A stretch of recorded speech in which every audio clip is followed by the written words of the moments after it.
ಇದು ಭಾಳ ಮಜಾ ಇದೆ. ಇದೇನಾಯಿತು ಅಂದರೆ, ಬಿಹಾರದಿಂದ ಕಾಂಗ್ರೆಸ್ಸಿನಲ್ಲಿ ಗೆದ್ದಂಥ 6 ಜನ ಕ್ಯಾಂಡಿಡೇಟ್ಗಳು ರಾಹುಲ್ ಗಾಂಧಿಯನ್ನು ಭೇಟಿಯಾಗಲಿಕ್ಕೆ ಬರ್ತಾರೆ ದಿಲ್ಲಿಗೆ. ಕಾಂಗ್ರೆಸ್ಸಿಂದ ಆಯ್ಕೆ ಆದದ್ದೇ 6 ಜನ. ಬಂದು ಸಾಲಕ್ಕೆ ಸೋಫಾದಲ್ಲಿ ಕೂತಿರ್ತಾರೆ. ಇದ್ದಕ್ಕಿದ್ದ ಹಾಗೆ ರಾಹುಲ್ ಗಾಂಧಿ ಬರ್ತಾರೆ. ಬಂದು ಏನು ಬರೀ 6 ಜನ ಬಂದಿದ್ದಾರಲ್ಲ, ಉಳಿದವರೆಲ್ಲ ಎಲ್ಲಿ ಅಂತಾರೆ. ಅವಾಗ ಅಲ್ಲಿ ಗೆದ್ದಿರುವಂಥ 6 ಜನ ಶಾಸಕರು, ಇಲ್ಲಿ ನಾವೇ ಕೂತಿದ್ದೇವಲ್ಲ, ನಾವೇ 6 ಜನ ಅಂತ. ಅಲ್ಲ, ನೀವು 6 ಜನ ಸರಿ, ಉಳಿದ ಗೆದ್ದವ್ರು ಎಲ್ಲಿದ್ದಾರೆ? ಬಿಹಾರದಿಂದ ಗೆದ್ದು ಬಂದವರು ಎಲ್ಲಿದ್ದಾರೆ ಕಾಂಗ್ರೆಸ್ನಿಂದ ಅಂತ ಒಬ್ರಿಗೊಬ್ರು ಮುಖ ನೋಡ್ಕೊಳ್ಳಿಕ್ಕೆ ಶುರು ಮಾಡ್ತಾರೆ, ಪೆಚ್ಚಾಗ್ತಾರೆ. ಅವ್ರು ಹೇಳ್ತಾರೆ, ಇಲ್ಲ ಸ್ವಾಮಿ, ನಾವು ಬಿಹಾರದಲ್ಲಿ ಗೆದ್ದದ್ದು 6 ಜನ. ನಾವು ರಾಹುಲ್ ಗಾಂಧಿಗೆ ಅದು 6 ಜನ ಗೆದ್ದಿದ್ದಾರೆ ಬಿಹಾರದಲ್ಲಿ ಅಂತ ಗೊತ್ತೇ ಇಲ್ಲ. ಎರಡನೇದು ಕರ್ನಾಟಕದ ವಿಚಾರಕ್ಕೆ ಬಂದರೆ, 2.5 ವರ್ಷ ಸಿದ್ದರಾಮಯ್ಯಗೆ, 2.5 ವರ್ಷ ಡಿ ಕೆ ಶಿವಕುಮಾರ್ಗೆ ಅಂತ ಎಲ್ಲರ ಸಮ್ಮುಖದಲ್ಲಿ ತೀರ್ಮಾನ ಆಗಿದೆ ಸರ್ಕಾರ ರಚನೆಯ ಸಂದರ್ಭದಲ್ಲಿ.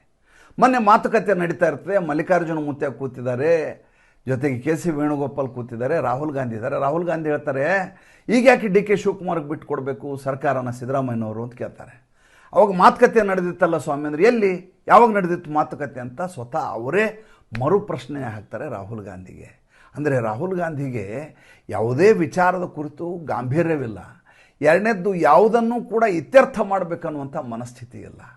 ಇದು ಇವತ್ತು ಭಾಳ ದೊಡ್ಡ ವರದಾನವಾಗಿ ಭಾರತೀಯ ಜನತಾ ಪಾರ್ಟಿಗೆ ಪರಿಣಮಿಸಿದೆ ಅಂತ ನನಗನ್ಸುತ್ತೆ.